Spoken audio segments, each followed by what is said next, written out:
Hey guys, I'm Richard Fitzgerald. This is Dubai Works, where we interview the business leaders making a difference in this great city. That business with scalability was very interesting to me. I like building something that has legacy.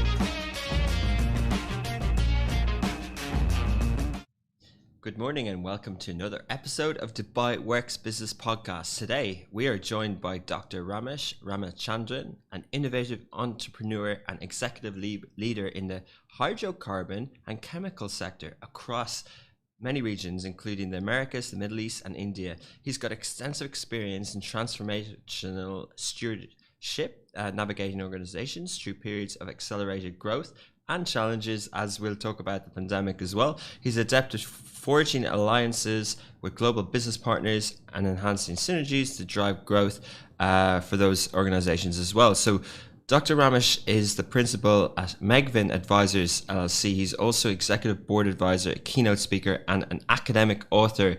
So many things here. Can't wait to get stuck into this conversation. Today we'll be talking about the challenges and learnings of being a leader during difficult times, the impact of the pandemic on the oil and gas industry particularly, and we mentioned hydrocarbon as well, and what the future we're going to have as a big push towards sustainability. Good morning, Dr. Ramesh.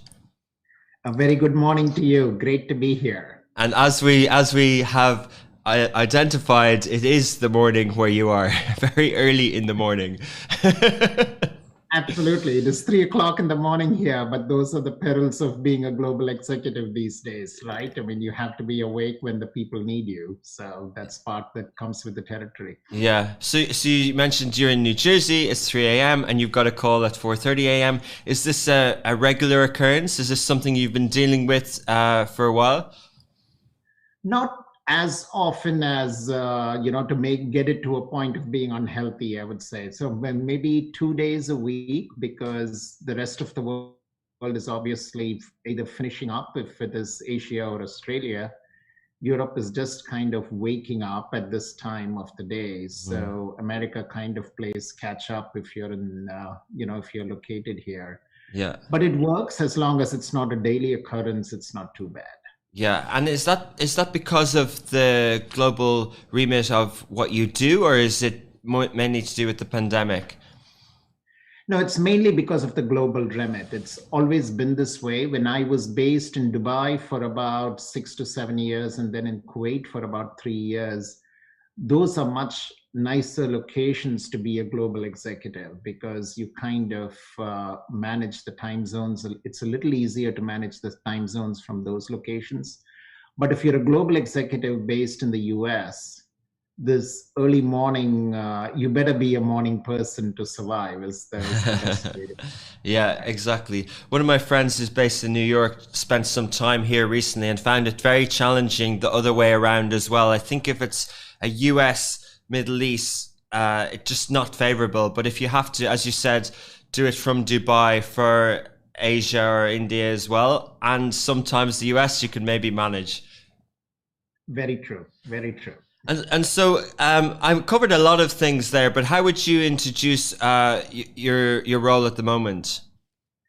Yeah, right now I am an advisor to quite a few companies, but if you look at what has happened over the last 30 years that I've been in the industry, I would say the experience has covered the whole gamut as far as the world is concerned.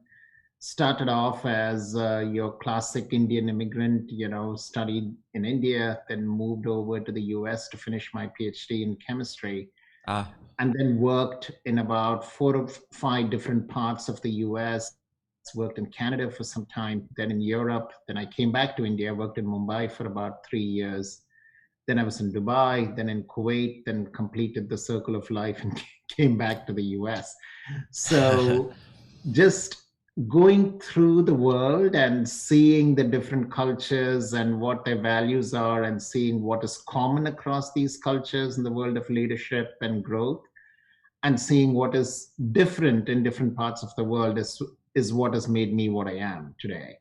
Interesting. So when you finished studies, which industry did you enter, and what was the kind of remit roles that you had at that time in the early stage of your career?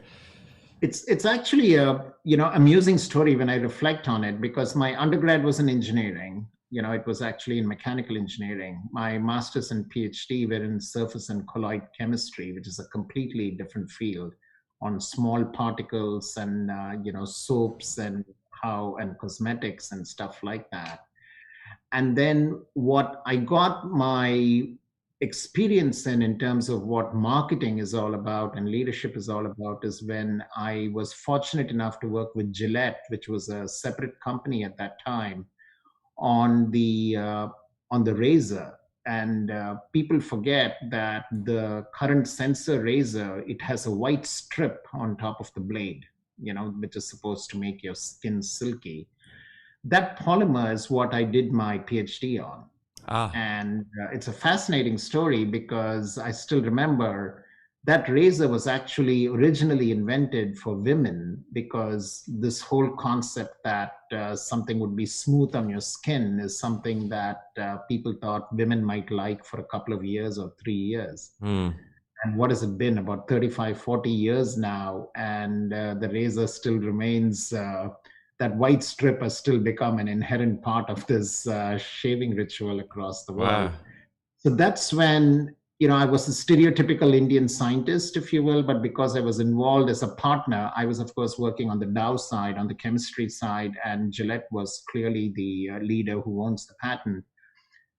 That helped reprofile my image to the outer world, that this person also understands markets and how to commercialize something that is a technology innovation. So I switched. I did my MBA at that time, a part-time MBA that the company was nice enough to sponsor, and then switched from the technical side to the commercial side, and then got involved in a whole lot of things like hydrocarbons. And that is the main reason I was moving around the world. Wow. A lot of adaptivity, and we'll get to that, bringing it up to current speed. But that's a fascinating story. So essentially from a chemistry and an engineering background, you did a PhD that was really a product specific. So almost like a designer solution to a product that was adapted by Gillette, or was part of their thinking that they thought, oh, this is amazing. Let's kind of refine that and let's patent it once you're on board. Or how did that work? It's primarily Gillette's innovative thinking. It was actually a woman. And I tell you, to actually think, if you just step back and say that somebody would think of putting something that is slippery when wet, when on top of a razor blade, and imagine that people would actually like it, is unbelievable. Right. And then to see that product stands the test of time for 35 years, there is a learning there itself, especially to the innovative listeners that are out there, that sometimes when you're developing a product, all the market research in the world may not give you all the answers. Sometimes you just have to go with your gut, that you just say, you know what, people are going to like this stuff. Yeah. And the rest is history. Of course, the power of Gillette marketing helps, right? I mean, sometimes you don't even realize what you're going to like till these powerful companies come in. But that's a lesson I've kept with me all my life, because initially when I was working on it with them, in my wildest dreams, I didn't think this polymer would have such an impact for so long. Amazing. So fascinating. I'm going down the business route because that's where my brain's going at the moment, but it's fascinating because essentially Gillette already existed as a company. It had different products. This wasn't part of their products. They were selling things without this innovation. They add this innovation, which you gave a kind of a timestamp on it, but a lot of us will know of this innovation in the last 15, 20 years because it just accelerated from that original piece. It accelerated, and from many angles there, I know all the campaign and marketing, the best the man can get, Gillette, and then the different blades, 3, and then Wilkinson Sword did Quattro 4, and then 5, and then everyone's doing it, and then P&G buy Gillette, and it's worth billions, and all not big. Well, I wouldn't say it's because of this blade, but because of this innovation. But there's so many good business lessons there in terms of you know, innovate and adapt, and don't just kind of say, hey, we do razor blades, we'll help you shave. You can kind of improve as you go as well. Is that kind of what could you add? Absolutely, very well put. Because look, from a business standpoint, if a product lasts forever, you cannot make money, right? I mean, you almost need planned obsolescence, as we call it. Like if that razor cartridge lasted a month, you know, it's kind of hard to make money.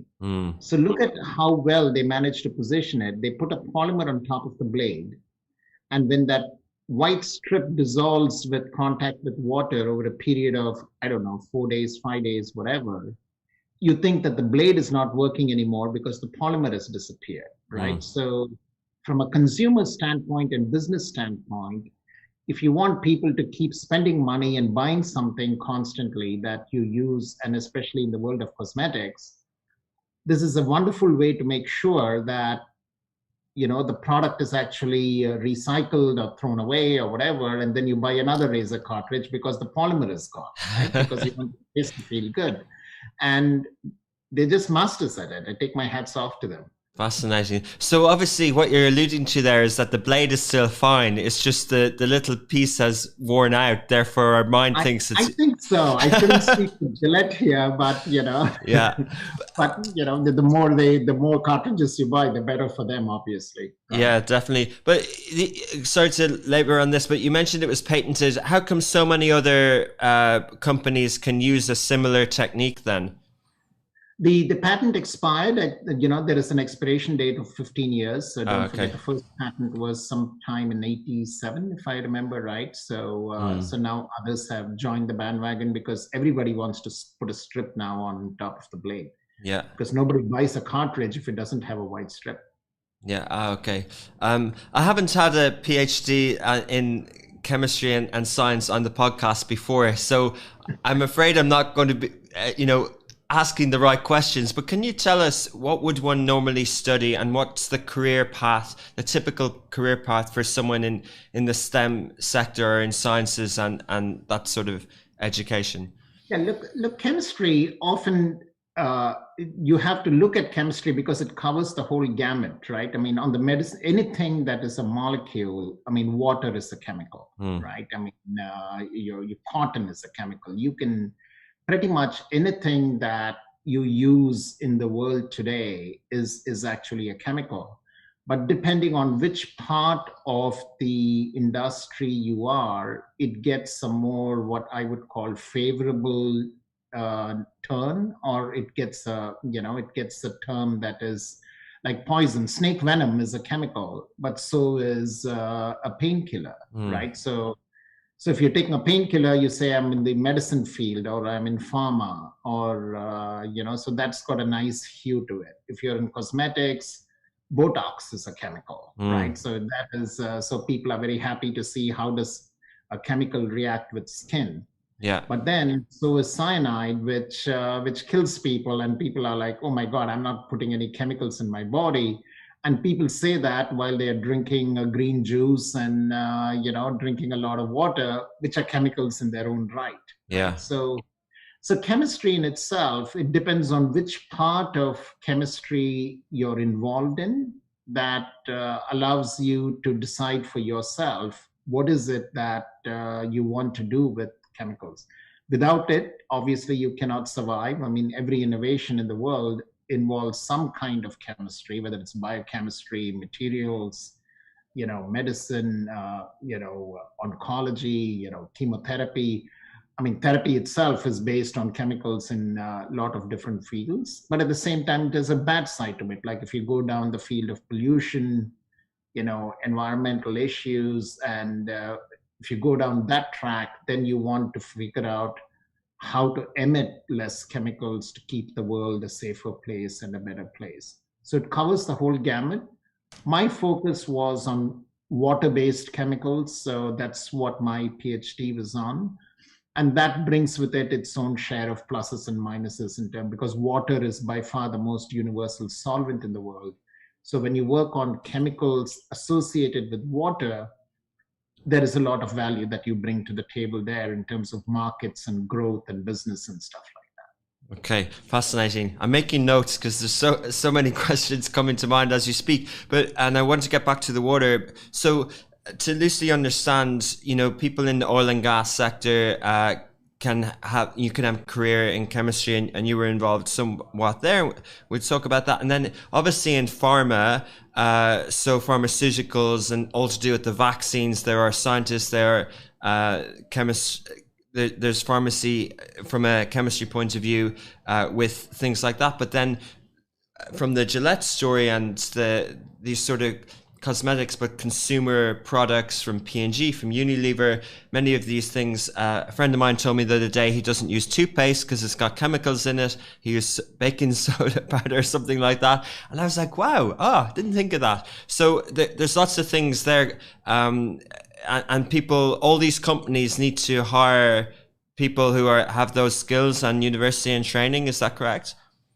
That's absolutely true. And the more people who understand the world of chemicals, I think it is better for the world, because one of the biggest misnomers that I try and explain when I go to high schools and children want to know if they should pursue a career in the world of chemistry, because a lot of people are interested, is that people forget that nature is full of chemicals. But just because something is natural, don't assume that it doesn't have chemicals. Water is a chemical, hydrogen and oxygen. All your natural stuff that people drink or buy products with. Cotton, if you're wearing a cotton shirt, cotton has a chemical structure to it. And all natural products are have a chemical structure, and that's what I always tell the students. Snake venom is a natural product. It's a chemical, but that doesn't mean you drink it. And so is oil and gas. Oil and gas is something that you're blessed with, and it provides energy, and you need that to do anything you want in life. So, but chemical by itself has a certain taint, like you were talking about your friend not wanting to use toothpaste because it's a chemical. I can assure you, if he's using a neem stick or some other quote unquote natural product, that's a chemical too. Okay. But he feels that if something is made by human beings, it might be a bad chemical. But guess what? Look at these vaccines. They are probably, they're something that have obviously saved the world. Some of the best chemicals in the world, right? Because without them, who knows what the impact of this pandemic would have been. Yeah, fascinating.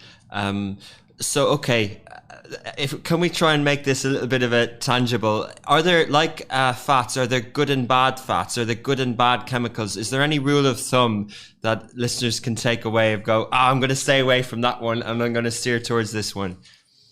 Not really. This is something that it's not as simple as, good chemicals versus bad chemicals. They obviously exist, but this is a field where in the scientific area, we probably need to increase the awareness of people across the world that in science, you are going to keep discovering what is good and what is bad, and it's going to be an evolution. The earth was flat once upon a time, and then people realized it was a sphere. And this is something that's going to happen in science too, something that just like good fat and bad fat, remember the days where coconut oil and butter were the worst things in the world, then out comes the keto diet and some other diet where fat is good for you. But science will evolve. But just because science is evolving, people shouldn't get cynical, because if data suggests that something that you thought was good is now bad, that's okay. We should feel comfortable saying, hey, this is what we thought. Now we realize that this is something good and it's not bad. And you adjust as you go forward. Like climate change, for example, there was a time where people didn't believe in it. Today, thankfully, the world has embraced climate change because of scientific data. So science inherently means evolution with new data, and not being afraid to say, 15 years ago, this is what I thought. Now I know this is not good for you. That's okay.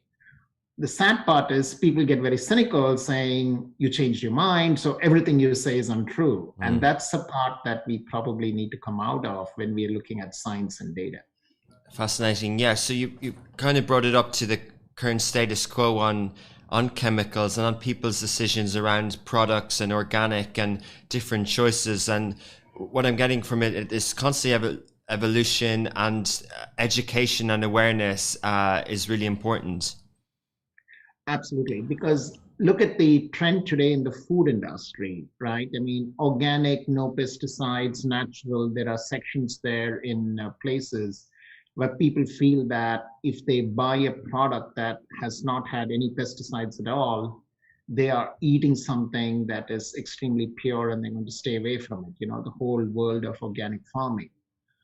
But if you really look at uh, if you are an organic farmer, or if you try growing something in your house and you absolutely don't put any pesticides in, the bugs could come and eat the vegetables, and nothing could grow. So if you extrapolate that to trying to feed the world with purely organic farming and the amount of water you have to consume, the amount of land you need in order to be able to feed the world, taking that approach, people are going to go hungry. Mm. Yeah. So the science has to come into play, and chemistry education is the only way to make sure that people make rational judgments, once again based on data, and not get afraid when the data supports stuff that they believed in and then found out it's not to be true. That is going to continue to happen as we go along. Interesting, fascinating.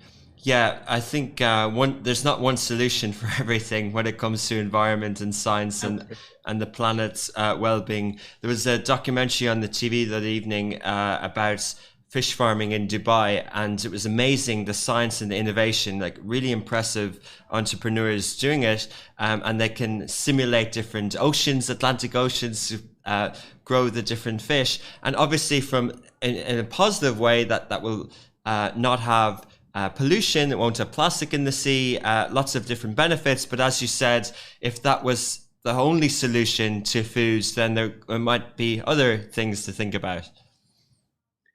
Correct. Because look, what people want is they want to eat stuff that is pure. They want to go back to a time where there was nothing industrial in any part of what they consume or what they breathe, which is unfortunately a fantasy, because that level of population could be fed, clothed, and taken care of using that approach.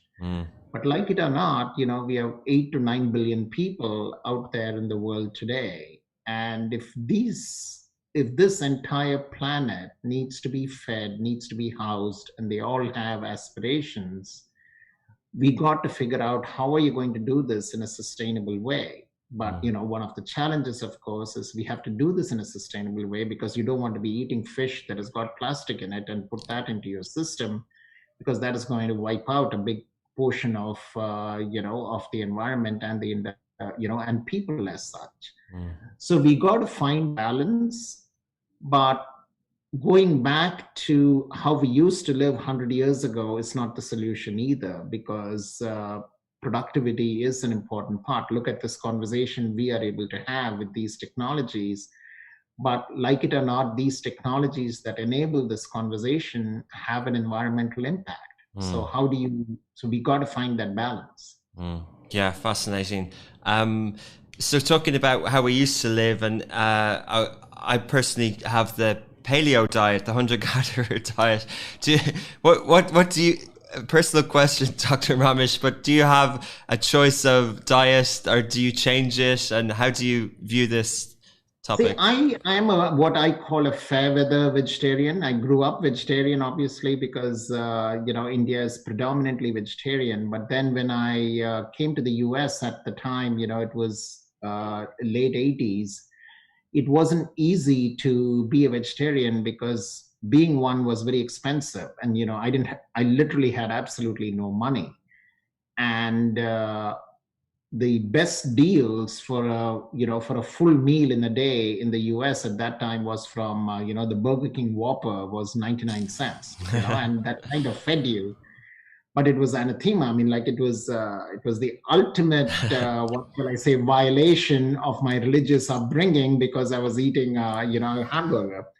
So I prayed as hard as I could and told God, hey, look, I've got to feed myself, so make sure you don't punish me too hard. And I violated some of those codes.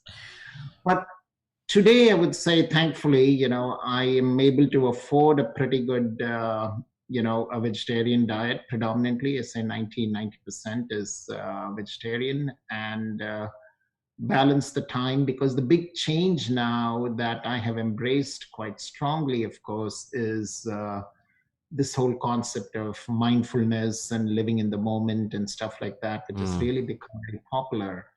And that has really helped to be able to focus on how the human mind works.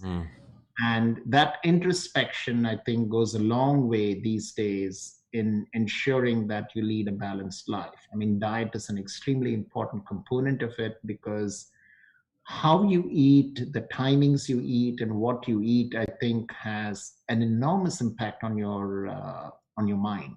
Interesting. And what I would say, if the pandemic period, if there is one thing, with all the mental health challenges that came roaring to the surface during the pandemic time, if it's the one thing that has come up in the world across regions that I find with the people I mentor, with some of the companies I work with, is that the human mind plays a much more powerful role in terms of keeping people happy than wealth and family and all the other stuff. And managing how human beings think is probably a direction where the world will go in the next few years, to make sure that people are content and happy. Interesting. Yeah, touching on leadership, but as you talked about, we were talking about food consumption, but of course the mind and our different senses consume other things, and that's as important. Before we move on to this region and what your work here in the past, I wanted to just touch on water and chemicals. It's something I know little about, but I know consumers are more aware of what's in the water, whether there's sodium and different types of water. Can you just explain, water and chemicals and what we consume on the products from the shelf? Sure. Look, basic consumption of drinking water, that is, you take water that thankfully nature has blessed us with, in the springs, the natural water that you find in various places. Sometimes it is processed using this process called reverse osmosis, which essentially takes away all the bad stuff that might be in water. Thankfully, there are global specifications on how much chemicals water can have. And it's by far the most universal thing to have in your body, like the 6 or 7 glasses of water that people should be drinking every day.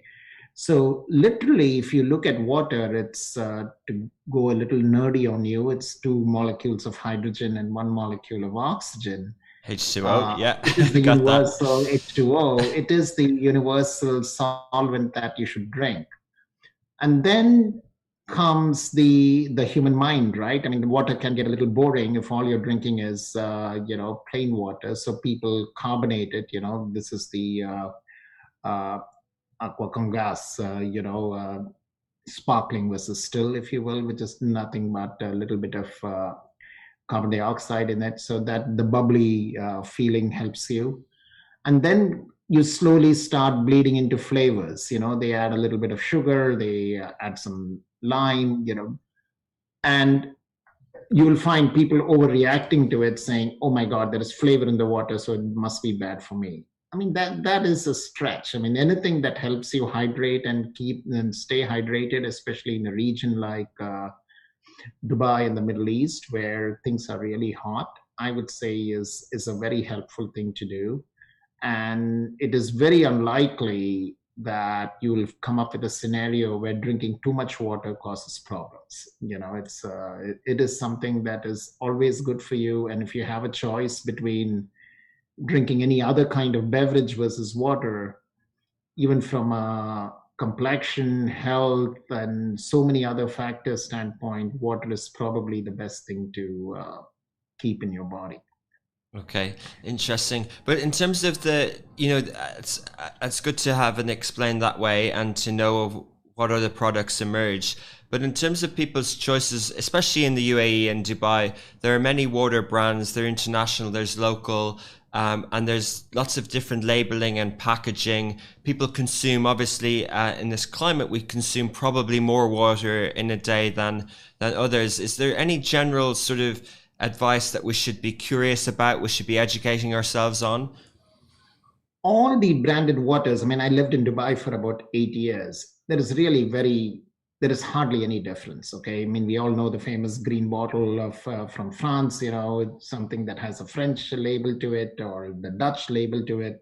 Sometimes I'm amazed that people are willing to spend, the 50, 60 dirhams on a bottle of water.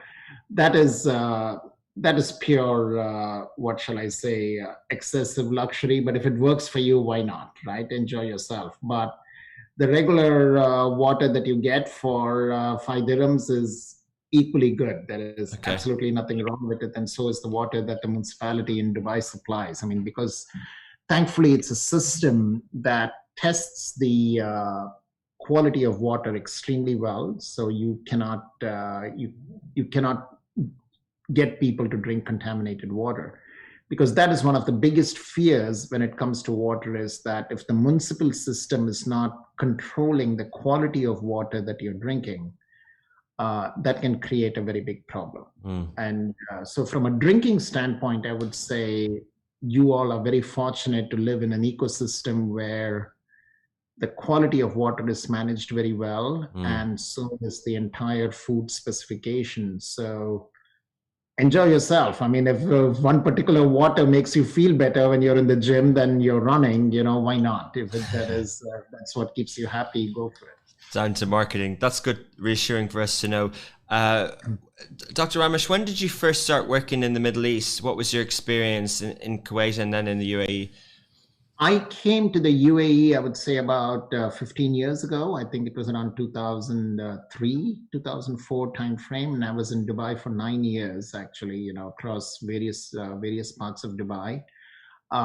The company that I was the CEO of, EMI Global, was headquartered in Dubai because it was half owned by an American company and half owned by the government of Kuwait. So we wanted a global location where we could, one, serve the globe and at the same time attract the talent that we needed, because we needed Asians, Europeans, Americans, and Middle Eastern, staffing. And by far, Dubai is the only place in the world that can offer that kind of a mix and also attract talent. I mean, you never had a challenge. If you recruited anywhere in the world and said you're going to be posted in Dubai, the interview could end right there if you had the right person. So I think that's even more the case now. Yeah. Okay. Yeah. What firm was that? What was the company? The firm was called ME Global. So Middle East Global was the pun on it, and the product that we were making in Canada, Kuwait, and in Germany was abbreviated as MEG. It's called monoethylene glycol, and it's the raw material that goes into making polyester fiber and these PET bottles where you get water from, right?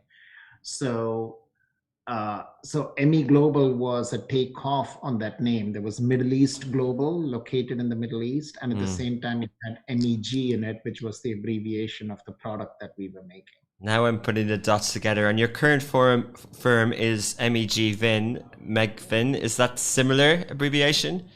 See, that's a pure coincidence because I have two kids, and my daughter's name is Meghna, MEGHNA, and my son's name is Vinay, VINAY. Ah, nice. And MEG is the reason why I have won various things in the world, I guess, as far as my life. So it was a pun on my children's names and on MEG. So and VIN is, I guess, a good substitute for WIN. So it's worked out in both ways.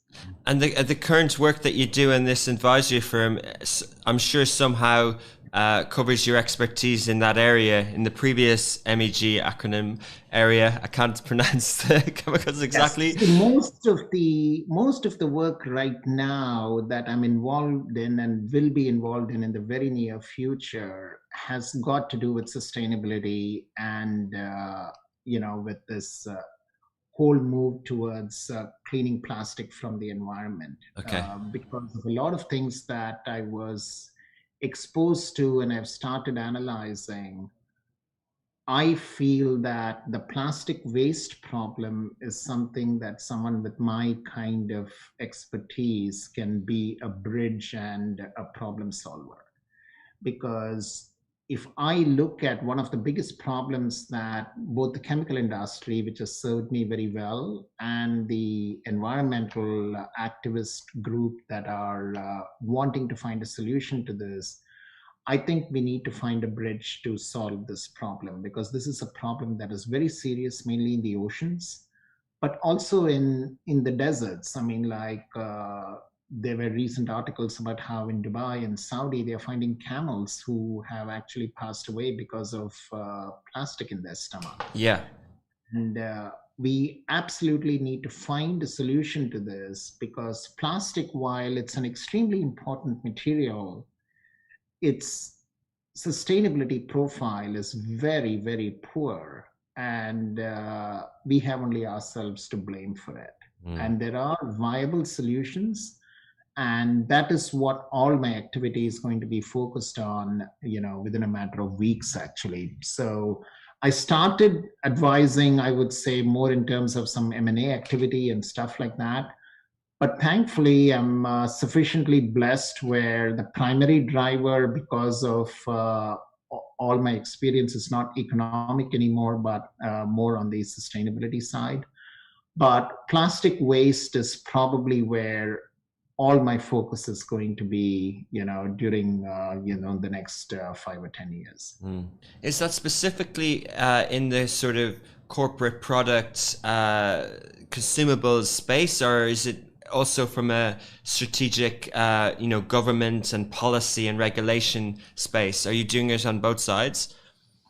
It has to be done on both sides, because I tell you, if you only focus on one, people want the status quo and don't want to be bothered, like the manufacturers, the consumers, you and me, we just want to buy the product, take it, and if somebody wants us to put it in a receptacle, we want to put it somewhere and just say, you know what, I'm done. Now it is somebody else's problem to deal with it. But if the policymakers are able to come in and say, you will have to do A, B, and C so that you can live in a planet and in an environment that is sustainable, that encourages the right kind of behavior, and you can influence human behavior very quickly if you explain to people why it is good for them. Look at how fast people were able to comply with wearing a mask to make sure that they were protected. So people are responsive, but we need to do it not as an edict, but by explaining to them, this is what you need to do. But if we don't do it, I tell you, this plastic pollution is going to increase exponentially and really, really cause all kinds of problems. I mean, today, the kind of places you're finding plastic, like in the fish that you eat, in human beings, of course, the beaches and, the stories, I mean, the pictures, everybody has seen the stories of this pollution. Something has to be done, and there are practical, down-to-earth ways to do it, but it will require support from both sides. It is something that governments and policy will have to be implemented, which is happening, and based on our discussions with various government agencies.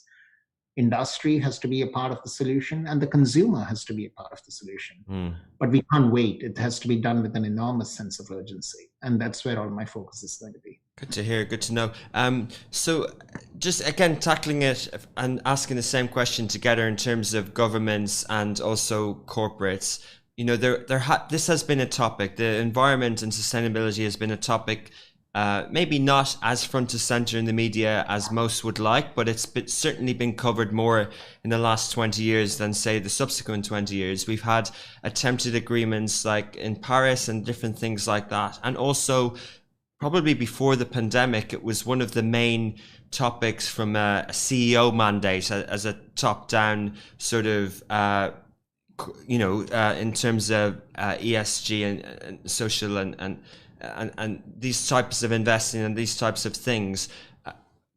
We know it's a big issue, but what is working in the last 20 years? What have you seen the data? What are the positive things? What are the things we should see hope in? What agreements in place from it? If you can think of examples of governance that's positive for us, and also companies that are doing the right thing.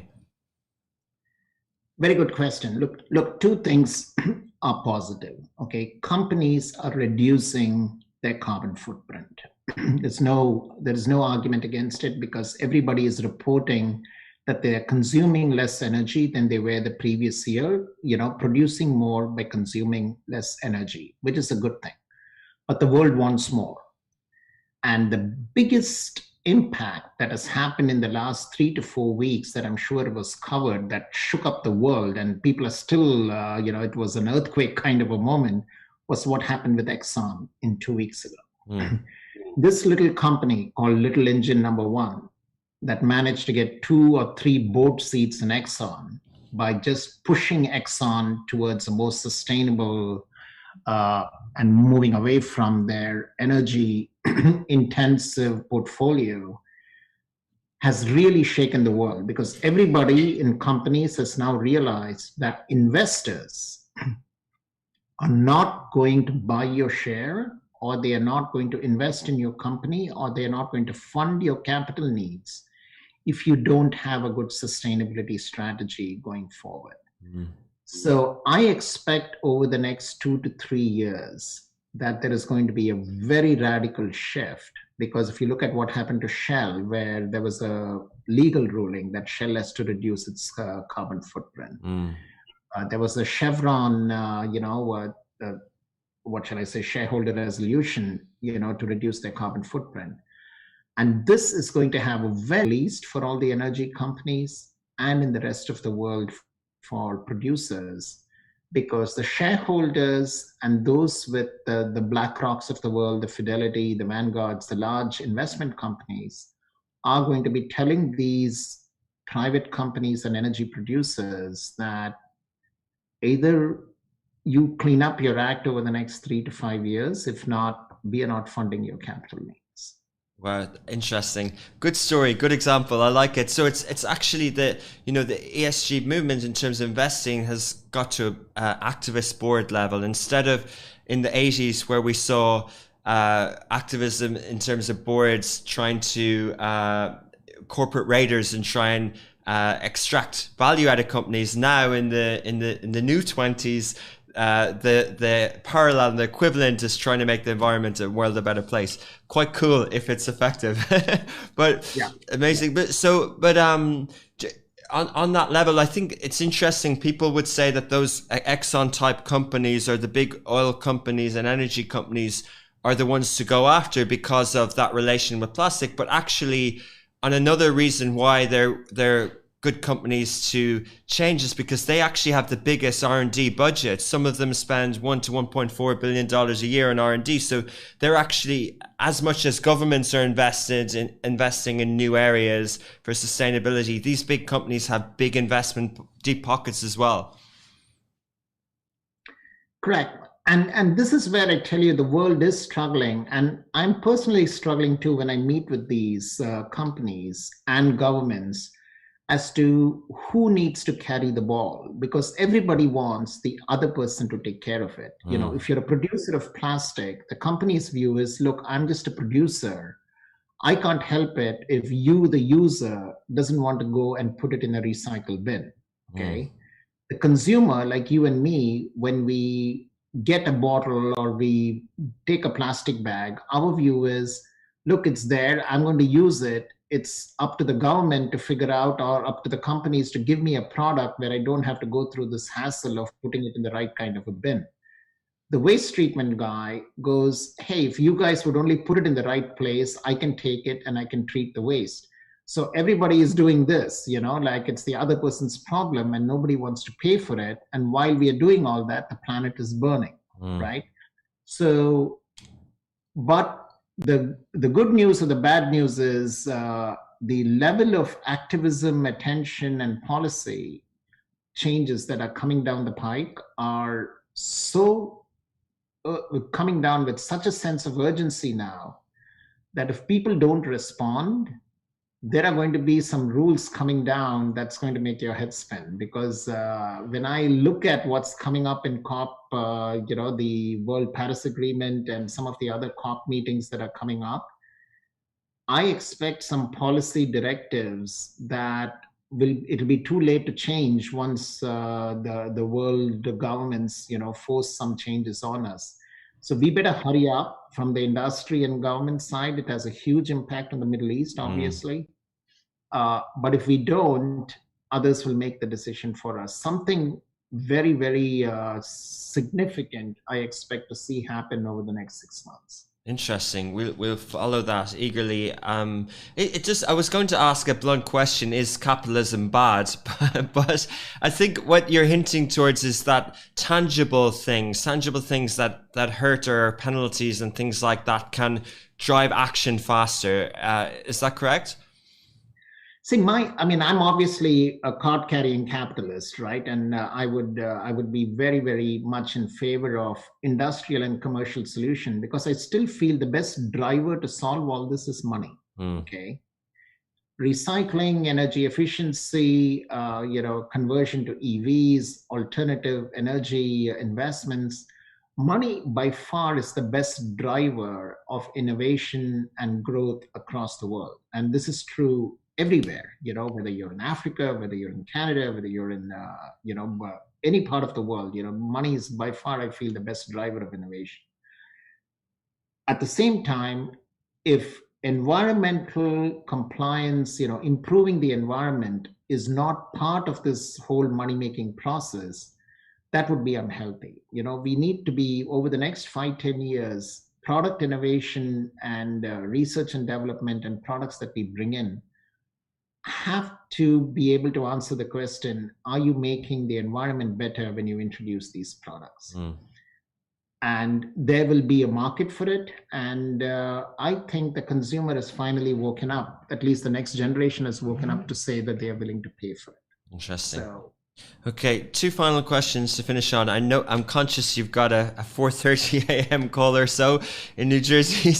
But on that point, and then finishing on the policies of the region here in that area, in terms of money and energy, I think you know where I'm going with this. But there's been a lot of talk about the cryptocurrencies and digital currencies and how much energy and consumption they use up. How big a problem do you think that is? It is a huge problem. And I tell you, my view on it is, anytime you find an innovation that is creating a lot of buzz, with a lot of hype, I think you have to step back and ask the basic question, what is the problem you're trying to solve? Okay. And if people cannot answer that in the back of a postage stamp or to a 10-year-old, then you know that this is a trend that is not going to be sustained. Because I'm still trying to figure out what is the problem that a crypto is trying to solve today. Like, I can bring my US dollars and exchange it in the UAE. I can take the dirhams. I can wire transfer money. There is people track it. Governments track it. So this crypto that is supposed to make transfer of money completely opaque across the globe, is that alone a market that is that governments are going to allow to be changed? I have to say I'm a skeptic, because I'm still trying to figure out what are you solving here. Good to hear a view from a skeptic. I've reserved my opinion, but I might suggest that I think it's to do with speed of things. Anyway, we don't have to. So, but just somebody needs to explain to me the problem you're trying to solve. Yeah, interesting. Okay, so you talked about policies at the government level. From a helicopter view, do you think that the initiatives are in place, in terms of the sort of environmental policies, the long-term goals in the UAE, and also the diversification into other energy sources in the Middle East are positive? They are positive, but I think they underestimate the pace of change that is happening in the rest of the world. Mm. Because if the economies, I mean, UAE is an advantage. It's not completely dependent on oil. Like, Dubai is the Singapore model more, right? I mean, your safety, entrepreneurship, innovation, and attracting the best in the world. That model will work. But countries that depend on, I don't know, 70, 80% of their economy or GDP purely based on high oil prices, that's not going to work. The only question is how quickly is that going to fade, and can they pivot fast enough into a more diversified economy? Because this whole move of energy from transportation on electric vehicles, energy from green hydrogen, lower carbon footprint, that train has left the station and it's barreling out. Okay, I mean, the speed at which that change is occurring in the US, Europe, and all these large economies is unbelievable. I mean, it is just beyond anyone's scale of comprehension, the speed at which those changes are occurring. So if you're dependent on a product, like, the line that people always use is, the world came out of the Stone Age, not because we ran out of stones, right? I mean, it's innovation took us away. So the world will move away from oil and gas, not because there is not enough oil and gas, but because they innovate out into some other sources of energy. So we do have to pivot a lot faster. Yeah, brilliant. Good note to finish on. It's good that we have people like you helping that innovation in the Middle East. So thank you for your time, Dr. Ramesh. I particularly appreciate you joining us at this inconvenient hour. So really nice to speak to you and look forward to chatting to you again. Same here. Thank you so much. Thank you. Bye then. Hey guys, I'm Richard Fitzgerald. This is Dubai Works, where we interview the business leaders making a difference in this great city. That business with scalability was very interesting to me. I like building something that has legacy.